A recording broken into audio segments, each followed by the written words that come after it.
Father, we thank you so much for the Sabbath day. Bapa kami yang di sorga, terima kasih atas hari Sabat. We thank you that we can gather in this way to worship you in Jesus' name.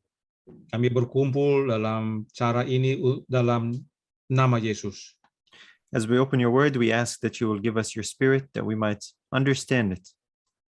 Kami berdoa kiranya Engkau mengaruniakan roh-Mu agar kami mengerti. And that we might be drawn closer to you as a result on this Sabbath day. Dan sebagai hasil kami semakin ditarik lebih dekat kepadamu pada hari Sabat ini. We thank you in Jesus' name. Amen. Kami berterima kasih dalam nama Yesus. Amin. All right. Our discussion is all about the Sabbath today, actually. Pelajaran kita pada Sabat pagi ini mengenai hari Sabat. And this is the title right here, The Sabbath of Life. Inilah judul pekabaran kita, yaitu Sabat Kehidupan. And in looking at the Sabbath of life, in order to appreciate what that means, we have to consider what is happening in the world today. Dan untuk menghargai makna Sabat kehidupan ini, ada baiknya kita memahami apa yang terjadi di dunia saat ini. The world today is gripped with a very real panic and fear. Dunia saat ini digenggam oleh ketakutan dan kepanikan. It's a fear of death. Ketakutan akan kematian. And everywhere, this is what we hear on the news. Di mana saja, inilah yang kita dengar dalam berita-berita. Just recently, this problem was illustrated at the Olympic ceremony, if you remember. Jika masing-masing kita ingat, baru-baru ini ada pembukaan Olimpiade. At both the opening and closing ceremony of the Olympics, it was performed with no live audience. Dalam upacara pembukaan dan penutupan Olimpiade, tidak ada sama sekali penonton yang hadir. And it was quite impressive, but also very strange. Sangat megah, tetapi sangat aneh. No person in the audience. Everybody was only watching on TV. Only the performers. Tidak ada yang hadir menyaksikan. Hanya di televisi orang-orang menontonnya. And such a global event, it's quite significant to consider the implications of something like that. Inilah acara yang bersifat global dan implikasinya sangat berpengaruh. It illustrates this fear of death that the world is gripped with. Yaitu bahwa hal itu menyatakan bahwa orang-orang takut akan kematian. But it also makes you wonder if it's a prophetic warning of mass death that will happen in the world. Namun bisa juga ini adalah nubuatan atau amaran nubuatan tentang kematian massal yang dinyatakan nanti. The Bible talks about death happening in the world in the last days, in the plagues of the book of Revelation. Kita tahu bahwa Alkitab juga telah menyatakan adanya kematian atau malapetaka kematian yang akan terjadi di akhir zaman nanti. But our purpose today is to talk about life, not death. Namun pekabaran kita akan berbicara tentang kehidupan dan bukan kematian. Despite the news, despite what's happening in the world, we want to focus our attention on life. Terlepas dari kematian dan juga apa yang terjadi, kita akan fokus kepada kehidupan. But what's happening, this context of death and fear, it makes the importance of life even more significant. Dengan pemahaman tentang kematian dan ketakutan yang terjadi saat ini akan lebih memberikan pengertian dan penerimaan kita akan kehidupan. When we talk about the Sabbath, there is a very important link that doesn't get emphasized very often. Pada waktu kita berbicara tentang hari Sabat, seringkali kita tidak melihat satu hubungan yang jarang kita lihat.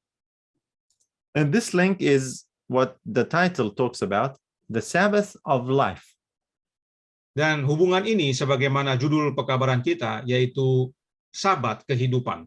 Today we will examine the important link between the Sabbath and between life and what that means for us today practically as Sabbath keepers. Kita akan lihat hubungan antara hari Sabat dan kehidupan dan apa makna praktikal bagi kita selaku pemelihara hari Sabat. We know the Bible tells us that Jesus is the Lord of the Sabbath in Matthew chapter 12. Kita tahu Yesus berkata tentang hari Sabat dalam Matius 12 ayat 8. Matius 12 ayat 8 berkata, "Karena Anak Manusia adalah Tuhan atas hari Sabat." We're familiar with this text. Jesus is the Lord of the Sabbath. Kita sudah lazim dengan ayat ini, yaitu bahwa Yesus adalah Tuhan atas hari Sabat. Jesus is also called the Lord and the Prince of Life. Yesus juga disebut sebagai pangeran kehidupan atau pemimpin kepada hidup. He is the author of life, actually. Dia adalah pencipta daripada hidup itu sebenarnya. That's, of course, the life of the world. And so Jesus is the Lord of life. Tentunya hidup untuk dunia ini dan oleh karenanya dia adalah Tuhan atas kehidupan. In our next verse, in Luke 6, it reminds us of the purpose of the Sabbath being given for man. Dalam Lukas 6 ayat 9, kita diingatkan akan tujuan daripada hari Sabat diberikan kepada manusia. And here is what it says. Demikianlah bunyinya, Lukas 6 ayat 9. Lalu Yesus berkata kepada mereka, "Aku bertanya kepada kamu, manakah yang diperbolehkan pada hari Sabat? Berbuat baik atau berbuat jahat? Menyelamatkan nyawa orang atau membinasakannya?" Jesus was showing that the Sabbath was made for man, not the other way around. Yesus menyatakan bahwa Sabat diciptakan untuk manusia dan bukan sebaliknya. And so healing and restoration for man was a very lawful thing on the Sabbath. Jadi, pemulihan dan penyembuhan untuk manusia adalah penurutan hukum pada hari Sabat. And healing and restoration actually have to do with life, which is what the Sabbath is all about, as we will see. Dan pemulihan serta penyembuhan ada hubungannya dengan hidup, sebagaimana kita akan pelajari. Of course, Jesus understood the true meaning of the Sabbath. He made it. Tentunya, Yesus menjelaskan tentang makna sebenar dari hari Sabat, sebab dialah yang menciptakannya. He made it for man in order to give life, or for man to have life. Dia menciptakannya supaya manusia memiliki hidup. So we will link all these three together and just put them together. Jesus, the Lord of the Sabbath, the Prince of Life, and the Sabbath being made for man. Jadi ketiganya kita hubungkan, yaitu bahwa Yesus adalah Tuhan atas hari Sabat, dia adalah pangeran kehidupan atau pemimpin kepada hidup, sebagaimana buku Kisah nyatakan, serta Sabat dijadikan untuk manusia. Now, all this was illustrated very clearly in Creation Week. Hal ini semua diilustrasikan dengan jelas pada Minggu Penciptaan. Jesus gave life. Yesus memberikan hidup. He gave and made the Sabbath for man, to whom he bestowed life. Dan dia memberikan Sabat kepada manusia, yang mana merupakan pencurahan hidup bagi manusia. And man was to remember God's creative work every seventh-day Sabbath, a memorial of life. Dan oleh karenanya pada hari Sabat manusia mengingat akan hari penciptaan, bagaimana Allah menciptakan semuanya dan teristimewa hidup. So when we keep the Sabbath today to remember creation, we are really remembering that God is the giver of life. Dan itulah sebabnya saat kita berbakti pada hari Sabat untuk mengenang akan penciptaan yang Tuhan telah lakukan, bahwa Dia adalah pemberi hidup. And Adam understood that, and that's what we need to understand down till this day as well in our Sabbath keeping. Demikianlah yang Adam pahami dan demikian juga yang perlu kita pahami dalam memelihara hari Sabat. This perfect creation now that God saw was very good, was complete with the Sabbath. Penciptaan yang sempurna ini lengkap dengan pemberian hari Sabat. And this completion is signified with the seventh-day Sabbath. So the number 7 is this perfect number for completion, perfection. Dan kelengkapan tadi, kesempurnaan tadi ada hubungannya dengan angka 7. Itu sebabnya Sabat adalah 7 yang merupakan kesempurnaan, kelengkapan. When we look at the Bible, we find that there are a number of different patterns that God reveals the truth in. Saat kita membaca Alkitab, kita dapat melihat adanya pola atau patron yang Tuhan nyatakan. For example, the sanctuary was made according to the pattern that Moses was shown in the mountain. Sebagai contoh, Ka'bah adalah pola atau patron yang ditunjukkan kepada Musa. And the sanctuary service gives us a pattern of the plan of salvation. Demikian juga dengan upacara-upacara dalam Ka'bah merupakan pola atau patron tentang rencana keselamatan. There are many such patterns in the Bible. Ada banyak pola atau contoh dalam Alkitab. Today, we want to look at two specific patterns that relate to the Sabbath of life. Hari ini kita akan lihat dua jenis patron yang berhubungan dengan Sabat kehidupan. It's a double Sabbath pattern, if you wish. Kita dapat sebut sebagai pola ganda hari Sabat. And both these patterns have to do with life. Dan keduanya berhubungan dengan kehidupan. So they have to do with the Sabbath, they have to do with life, giving a perfect picture. Jadi pola tersebut berhubungan dengan Sabat, berhubungan juga dengan kehidupan. Oleh karenanya merupakan suatu gambaran yang sempurna. And we will see that these two patterns actually confirm what we've just seen from the scriptures in creation about the Sabbath of life. Dan pola ini sebenarnya telah menyatakan dalam minggu penciptaan tentang Sabat kehidupan. So the first pattern is where God imparted life miraculously. Pola yang pertama atau patron yang pertama adalah bagaimana Allah memberikan hidup secara ajaib. We're talking about a miracle of birth. Kita akan lihat kelahiran yang ajaib. There are a number of instances and stories in the Bible where women were not able to have children. Kita lihat dalam Alkitab bahwa beberapa kali dicatat tentang wanita-wanita yang mandul.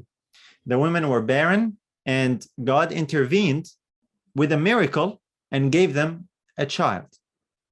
Mereka tidak dapat melahirkan anak, oleh karena itu Allah campur tangan. Akhirnya mereka boleh melahirkan. So it's a miracle of birth where God gave life where there was no ability to do so. Jadi melalui kelahiran yang ajaib ini, Allah memberikan hidup yang mana tadinya tidak dapat dilakukan. Now, if you actually stop and think about those stories and count them, you will find a very interesting observation. Nah, jika kita perhatikan cerita-cerita yang berhubungan dengan orang yang mandul dan dapat melahirkan, kita akan menemukan hal-hal yang menarik. There are actually 7 miracle births recorded in the scriptures. Ada 7 kelahiran ajaib yang dicatat di dalam Alkitab. So right there you see the number 7, and it's all about miracles of life. Jadi kita lihat ada angka 7 dan ada kelahiran ajaib. Now, I'm not going to do a quiz and ask you if you remember in order which stories I'm referring to. Saya tidak akan membuat kuis untuk melihat siapa yang tahu urut-urutannya. But we will do a quick review here. Think of all the miracle births that you can remember in the Bible. Tapi kita akan coba urutkan dan coba pikirkan tentang kelahiran ajaib yang terjadi dalam Alkitab. The first one was Isaac, followed by Jacob, who was a twin to Esau. Yang pertama adalah Ishak, yang kemudian diikuti oleh Yakub yang merupakan saudara kembar daripada Esau. The next miracle birth was not far off. It was actually Joseph, son of Jacob. Yang berikutnya adalah Yusuf yang merupakan anak daripada Yakub. The next miracle birth that we read about in the Bible in order of chronology is the story of the birth of Samson. Dan bila mana kita lihat urutannya, maka yang keempat adalah kelahiran Simson. Now, you also might have been remembering the story of Hannah, who prayed for a child. That's number 5, Samuel. Saya yakin kita semua ingat bagaimana Hana berdoa dengan sungguh-sungguh untuk kelahiran Samuel. And usually when we talk about a miracle birth, many people think, well, yeah, that there is also John the Baptist in the New Testament. And that's true. Dan sehubungan dengan kelahiran yang ajaib ini, banyak pasti yang mengingat tentang Yohanes Pembaptis, dan itu adalah benar. But before John the Baptist, there is another miracle birth that is very little known. Many people miss this miracle birth. It's number 6. Namun ada kelahiran ajaib yang seringkali terlupakan, yaitu yang ke-6. And that's the son of the Shunammite woman. Yaitu tentang kelahiran anak dari wanita Sunam. If you remember the story of Elisha the prophet, and he would spend time with her, they built a room for him, and she had a child as a miracle birth. Kita pasti ingat cerita bagaimana seorang wanita yang selalu menjamu Elisa dan membuat sebuah ruangan baginya, dan pada akhirnya dia melahirkan seorang anak. Anak yang lahir secara ajaib. And of course, John the Baptist is number 7 in this interesting list. Dan yang terakhir, nomor 7 adalah Yohanes Pembaptis dari daftar yang menarik tentang kelahiran ajaib ini. 7 miracle births recorded in the scriptures, a perfect pattern of life. 7 kelahiran ajaib yang tercatat dalam Alkitab yang merupakan patron atau pola untuk kehidupan. The next miracle birth in the Bible is actually the birth of Jesus Christ himself. Dan kelahiran ajaib yang berikutnya adalah kelahiran Yesus Kristus itu sendiri. So here you have a perfect pattern, a perfect type, and then the fulfillment and the realization in Christ. Jadi kita miliki pola atau patron yang sempurna dan kegenapannya di dalam Yesus. And hopefully you're seeing the link very clearly, the link between 7 and life. That's why we're talking about the Sabbath of life. Semoga kita bisa melihat hubungan antara 7 dengan kehidupan. Dan karena 7 itu adalah Sabat, maka Sabat kehidupan. So Jesus' birth is the ultimate miracle birth. Jadi Yesus adalah kelahiran ajaib yang terutama. He's the Lord of life, he's the Lord of the Sabbath, and this link is very clear in this first pattern. Dia adalah Tuhan atas kehidupan, dia adalah Tuhan atas hari Sabat. Inilah hubungannya dengan pola yang pertama ini. Jesus' miracle birth is far superior because with him, he was born to a virgin. Kelahiran ajaib daripada Yesus lebih superior daripada yang 7, sebab dia lahir dari perempuan perawan. In all the other cases, there was an earthly father involved when this miracle occurred, but with Christ, there was no earthly father even. Jadi untuk 7 kelahiran yang disebutkan tadi, masing-masing mempunyai ayah biologis. Sementara Yesus tidak memiliki ayah biologis. When Christ created Adam, he gave him life. Pada waktu Allah menciptakan Adam, dia memberikan hidup.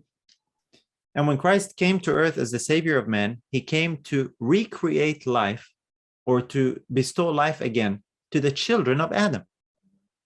Dan pada waktu Yesus datang ke dunia ini, dia menciptakan kembali atau memberikan kembali hidup kepada anak-anak Adam. So now the Sabbath of life has a much deeper meaning for those who lost life and can find it in the Son. Jadi, mereka yang kehilangan hidup oleh karena jatuh dalam dosa dapat mendapatkannya kembali di dalam Anak Allah. In the Bible, you don't find any other miracle births for, barren women after the birth of Jesus.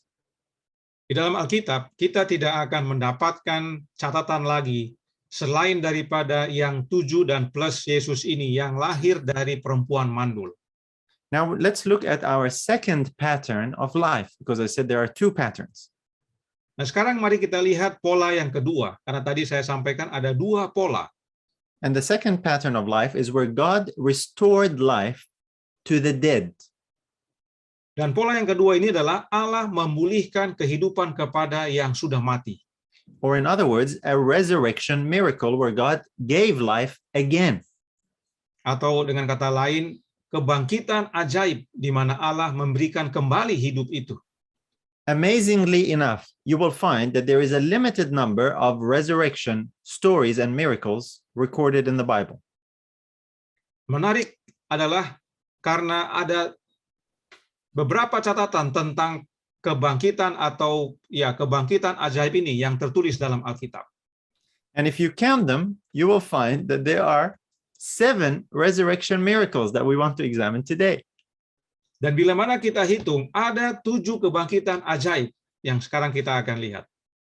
Particularly 7 before the miracle of Christ's own resurrection. Khususnya 7 kebangkitan ajaib yang terjadi sebelum kebangkitan Yesus. Now, I want you to also think here of all the miracle resurrections that you can remember in their order in the Bible. We will review them. Sebagaimana kita akan kaji, coba masing-masing kita ingat secara berurut kebangkitan ajaib yang terjadi sebelum Yesus.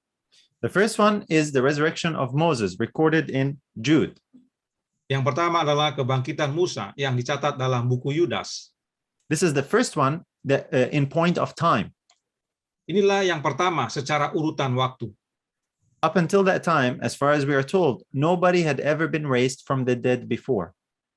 Sebelum Musa, tidak ada catatan tentang adanya kebangkitan dari kematian.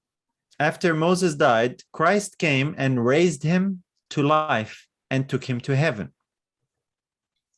Setelah kematian Musa, Yesus datang dan bangkitkan dia dan membawanya ke sorga. We know that because we see Moses appearing with Christ on the Mount of Transfiguration. So Moses was alive. Kita tahu itu oleh karena Alkitab mencatat tentang pertemuan Yesus dengan Musa di Gunung Pemuliaan. Oleh karena itu Musa sudah hidup kembali. The next resurrection miracle recorded in the Bible is the widow's son in Zarephath. Kebangkitan yang kedua dalam Alkitab adalah tentang anak janda di Sarfat. You remember he was raised by Elijah the prophet, and it was during that famine where there was no rain. Kita ingat bahwa anak ini dibangkitkan oleh Elia pada saat masa kelaparan saat itu. The next miracle resurrection, number 3, is actually the Shunammite's son again. Dan yang ketiga adalah kebangkitan anak dari wanita Sunem tersebut. He was raised by Elisha the prophet. Dia dibangkitkan oleh Elisa sang nabi. The next one is almost always missed. Yang berikutnya ini adalah seringkali terlupakan. And it's a very little story of a very strange resurrection recorded in only 2 verses. Ini adalah suatu kebangkitan yang cukup unik dan hanya tercatat dalam 2 ayat saja. And that's the story of Elisha's grave when they threw a dead man and he touched the bones of Elisha and was restored to life. Ini adalah kisah tentang kubur Elisa di mana mereka melemparkan jasad orang yang sudah mati dan begitu mengena dengan atau terkena dengan tulang-tulang Elisa, jasad tersebut bangkit kembali menjadi hidup. You can find that story for homework and read it to refresh your mind. It's in the book of Kings. Very interesting story. Bagi yang mau membacanya, silahkan mencarinya dalam buku Raja-Raja. Suatu kisah yang menarik. And that's as far as the resurrections that are recorded in the Old Testament. Inilah kebangkitan ajaib yang terjadi di buku Perjanjian Lama. Now, when we come to the New Testament, you might be able to remember some resurrection stories a little bit better. Dan bila mana kita masuk ke Perjanjian Baru, saya yakin masing-masing kita lebih mudah mengingat apa yang terjadi. And so number 5 is the daughter of Jairus, raised by Jesus. Yang kelima adalah anak perempuan Yairus yang dibangkitkan oleh Yesus. And of course, Jesus one day was walking and he raised the son of the widow at Nain. Dan berikutnya adalah satu waktu Yesus sedang berjalan dan dia membangkitkan anak janda di Nain. And of course, probably the most famous resurrection story that Jesus performed was, of course, Lazarus. Dan tentunya yang paling terkenal dari kebangkitan-kebangkitan ini adalah kebangkitan Lazarus. And Jesus himself and his resurrection is actually the next miracle resurrection recorded in the Bible. Dan yang menarik adalah sesudah Lazarus ini, kebangkitan ajaib yang terjadi adalah kebangkitan daripada Yesus itu sendiri. So just like with our previous list, Jesus was number 8 after a complete set of 7. In like manner, here as well. Jadi, sebagaimana tadi kelahiran ajaib, setelah yang ketujuh, yang kedelapan adalah Yesus, demikian juga dengan kebangkitan ajaib. Setelah yang ketujuh, yang kedelapan adalah Yesus. Now, this is not a coincidence or a chance. Ini bukan kebetulan, It is actually a double pattern of the Sabbath of life. ini adalah pola ganda dari Sabat kehidupan. 7 miracle births and then Jesus. 7 kelahiran ajaib, lalu Yesus. 7 miracle resurrections and then Jesus. 7 kebangkitan ajaib, lalu Yesus. And so you see here, it's like God is saying, verily, verily, or truly, truly. Di sini Allah sepertinya sedang berkata, sesungguhnya, sesungguhnya. And when we put all these together, you see an incredible picture that develops. I hope you're seeing it.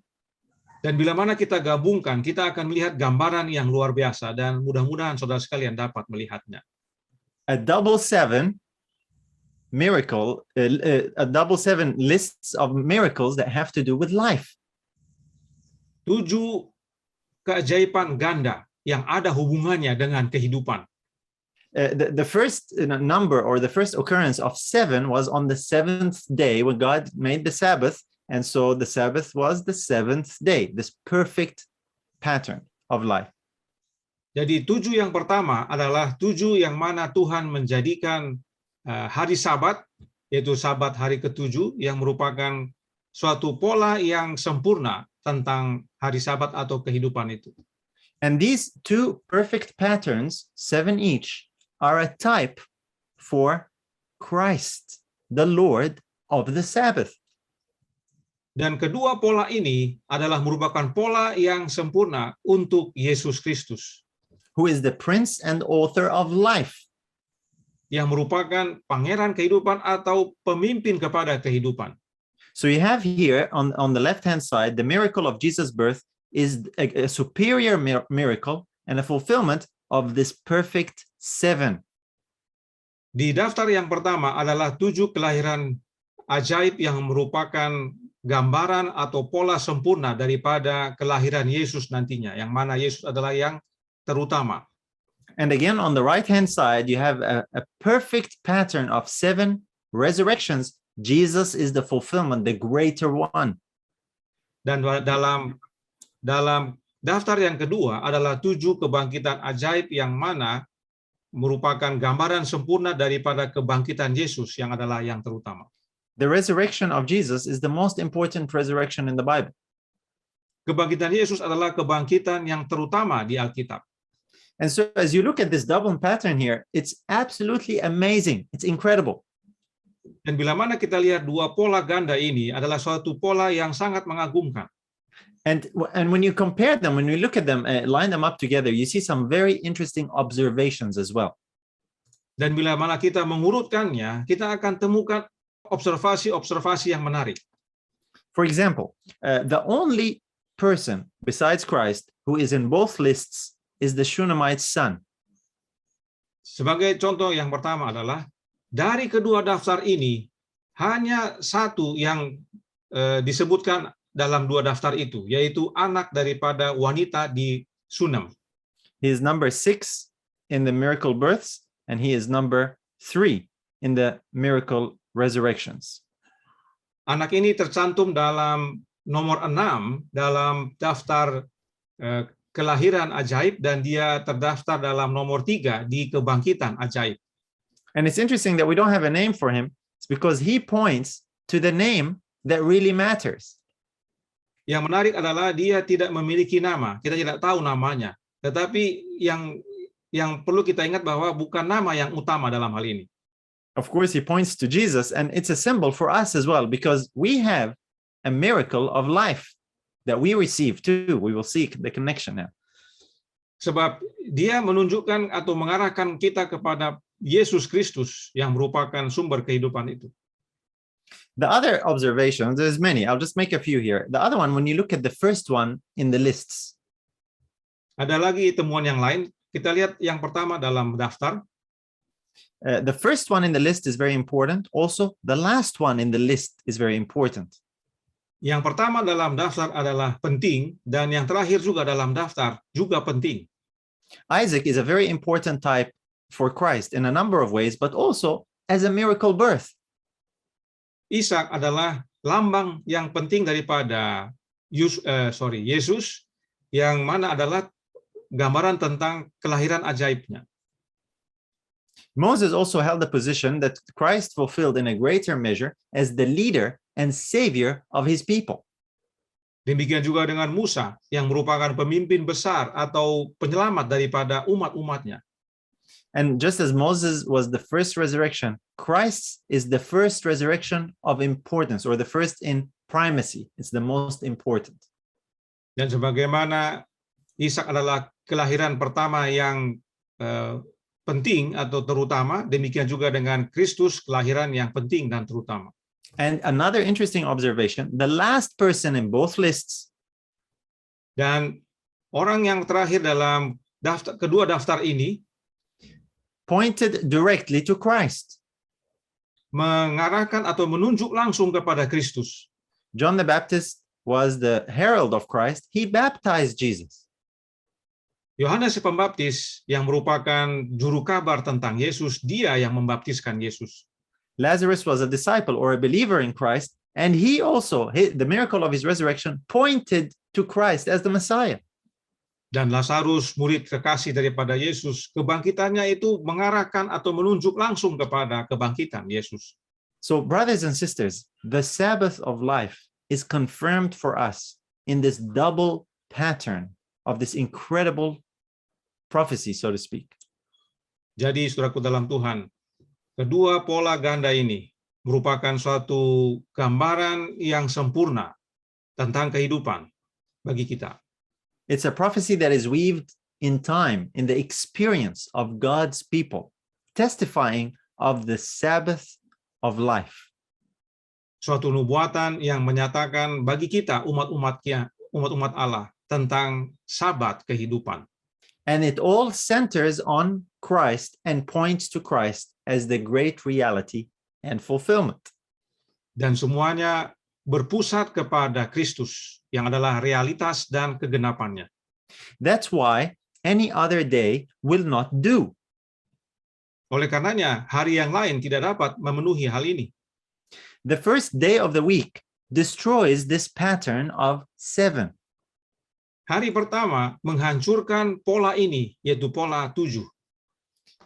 This helps us to see that the Sabbath cannot be shaken, cannot be moved, cannot be changed to any other day. Bukti ini menyatakan bahwa hari Sabat itu tidak dapat dirubah atau digantikan dengan hari yang lain. Now, someone might wonder and ask the question, why is Jesus not number 7? Because number 7 is perfect. Why is Jesus not number 7? He comes in at number 8 in both lists. Mungkin ada yang bertanya, kenapa Yesus bukan yang nomor 7? Karena angka 7 adalah angka sempurna. Tapi Yesus muncul di ke-8. And the reason is simple. Jesus is not part of the type. He is the perfect fulfillment. He is not part of the picture. He is the reality. Jawabannya sederhana saja, bahwa Yesus bukan bagian dari gambaran. Dia adalah pemenuhan dari gambaran itu. Dia adalah gambaran yang nyata dari semua lambang-lambang itu. So he's not only one of the 7, he is the perfection of all 7. That's why he follows them and is greater than them. Jadi dia bukan bagian daripada yang 7, tetapi sesudah yang ke-7, karena dia adalah gambaran yang sempurna dari yang 7 itu. Dia menggenapi semua yang 7 itu. Just like Jesus is the Lord of the Sabbath. Sebagaimana Yesus dikatakan adalah Tuhan atas hari Sabat. Now let's make some practical applications here for us as well. Mari kita lihat aplikasi praktikalnya bagi kita. Hopefully we're seeing now a biblical argument or proof for the validity and the endurance of the Sabbath that we didn't consider before.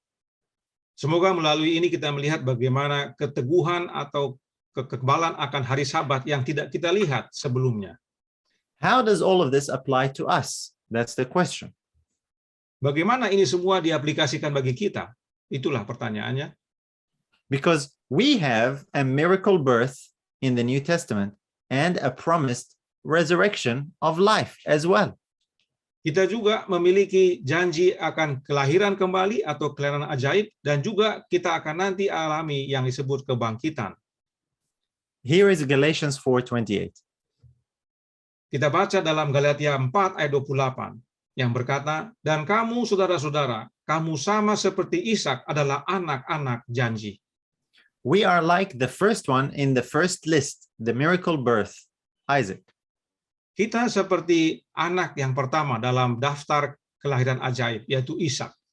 We are also children of promise, the promise of life. Kita adalah anak-anak janji, yaitu janji kehidupan. Jesus talked about the new birth or the reception of life to Nicodemus, if you remember. Jika kita ingat, Yesus membicarakan tentang janji kehidupan atau lahir dalam kehidupan kepada Nikodemus, We must be born again. yaitu dengan lahir kembali. So just like Christ is the fulfillment of that pattern, all of that now applies to us through Christ. Jadi sebagaimana Kristus adalah pemenuhan dari semua pola itu atau lambang itu, hal itu dapat menjadi bagian kita melalui Kristus. And the seventh-day Sabbath continues to be the memorial and the commemoration of this glorious event of life as well. Dan Sabat hari ketujuh adalah peringatan dan perayaan dari Sabat kehidupan ini dalam kehidupan kita. What about a resurrection? Here it is, Ephesians 2:5. Bagaimana dengan kebangkitan? Kita baca dalam Efesus 2 ayat 5 yang berkata, "Telah menghidupkan kita bersama-sama dengan Kristus, sekalipun kita telah mati oleh kesalahan-kesalahan kita, oleh kasih karunia kamu diselamatkan." We are made alive together with Christ after being dead. That's a resurrection. That's the new birth as well. Kita dihidupkan bersama-sama dengan Kristus sekalipun kita telah mati, maka itu disebut kebangkitan. Here is Ephesians 5:14 that says it again, even more clearly. Dalam Efesus 5 ayat 14 dinyatakan lebih jelas lagi. Itulah sebabnya dikatakan, "Bangunlah hai kamu yang tidur dan bangkitlah dari antara orang mati, dan Kristus akan bercahaya atas kamu." So the saints, like Isaac, are children of promise. Jadi umat-umat kudus sebagaimana Ishak adalah anak-anak janji. And the saints eventually one day will sing the song of Moses and the Lamb. Dan pada suatu hari nanti, anak-anak yang selamat, anak-anak kudus ini akan menyanyikan lagu Musa dan lagu anak domba. We can all partake of this miracle of life. Kita dapat mengambil bagian dari kehidupan yang ajaib ini through what Jesus came and did, fulfilling these two miraculous patterns. melalui apa yang Yesus genapi atau wujudkan berdasarkan dua pola ajaib ini. And that's what the Sabbath really is all about. It's a memorial of life. Dan itulah tentang hari Sabat, yaitu peringatan tentang kehidupan. Not just the life that we see in Creation Week, Bukan hanya hidup yang kita lihat dalam Minggu Penciptaan, but with the added double pattern of life that we're seeing today. tetapi yang ditambahkan dalam dua pola kehidupan yang kita lihat hari ini. The new life that is available to us through the gospel because of what Jesus has accomplished. Yaitu kehidupan baru yang disediakan oleh Injil yang mana Yesus telah capai. And God used a perfect pattern of 7 miracles to illustrate both events. Dan Allah menggunakan 7 kejadian ajaib yang berhubungan dengan kedua peristiwa tersebut. You see, the application of that is in the New Testament era now. Dan aplikasinya itu, saudara sekalian, terjadi dalam perjanjian baru ini atau sekarang. And God used 7 instances of these miracles. He didn't use 6, he didn't use 8, he used 7. Dan Allah menggunakan 7. Dia tidak menggunakan 6 atau 8, tapi 7.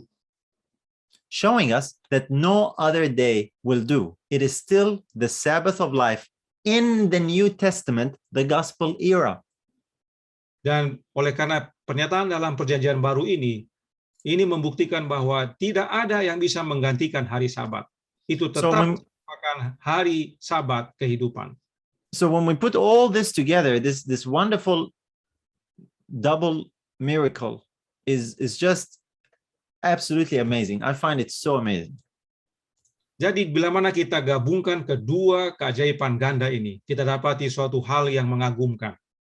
The Sabbath was given to man as a sign and a memorial of a complete and finished creation.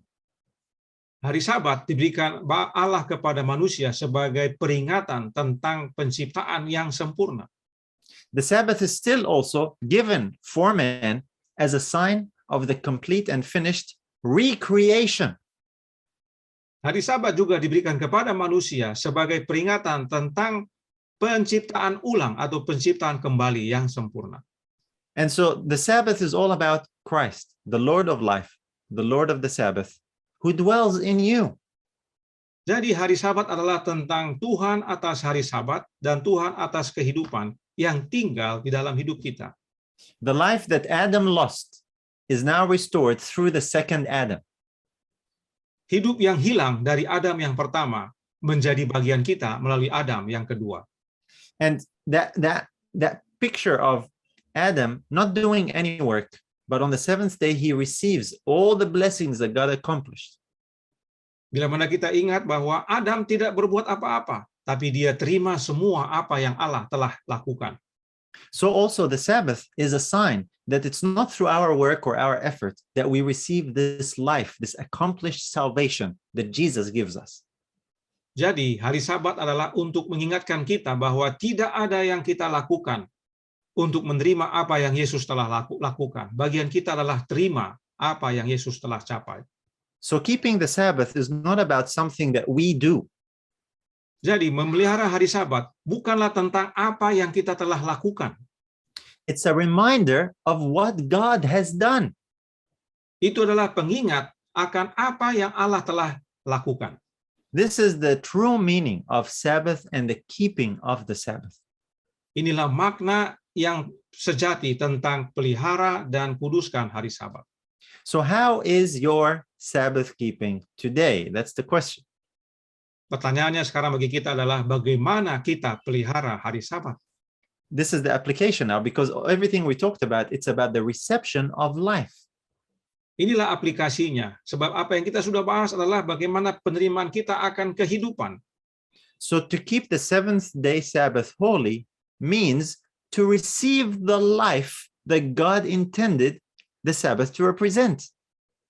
Jadi untuk pelihara hari Sabat adalah untuk menerima kehidupan yang Tuhan telah karuniakan. Because, brothers and sisters, Sabbath keeping is for living people, not dead people. Sebab pelihara Sabat adalah untuk orang yang hidup dan bukan orang yang mati. We see that in creation. We see that in the 7 miracle births. We see that in the 7 miracle resurrections. We see that in Christ who fulfills all that. Kita sudah lihat dalam minggu penciptaan, kita sudah lihat dalam kelahiran ajaib, kita sudah lihat dalam kebangkitan ajaib, dan teristimewa kita lihat dalam Kristus kegenapannya.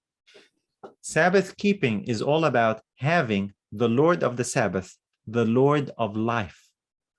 Memelihara hari Sabat adalah tentang Tuhan atas hari Sabat dan Tuhan atas kehidupan. And receiving that miracle life that was imparted 7 times, that was used to raise people 7 times. Dan kehidupan itu kita terima melalui gambaran 7 kelahiran ajaib dan 7 kebangkitan ajaib. Christ is our life, the Bible says. Alkitab berkata, Kristus adalah hidup kita. We don't do anything to earn this life. It is given as a gift to those who will believe and receive it. Kita tidak perlu berbuat apa-apa untuk menerima hidup ini. Itu diberikan kepada yang percaya. So I hope and pray that this study will give you a fresh understanding and perspective on the true meaning of the Sabbath of life. Kiranya pekabaran ini memberikan kepada kita penyegaran kembali tentang Sabat kehidupan. That it's all centered on the Lord of the Sabbath, who is our life. Di mana itu adalah berpusat pada Tuhan atas hari Sabat yang adalah hidup kita.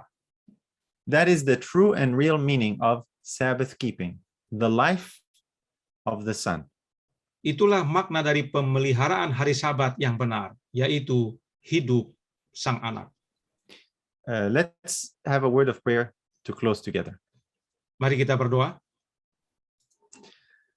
Father, we thank you for this incredible prophecy, this double pattern of life. Bapa di surga, terima kasih atas nubuatan ini tentang dua pola ganda tentang kehidupan.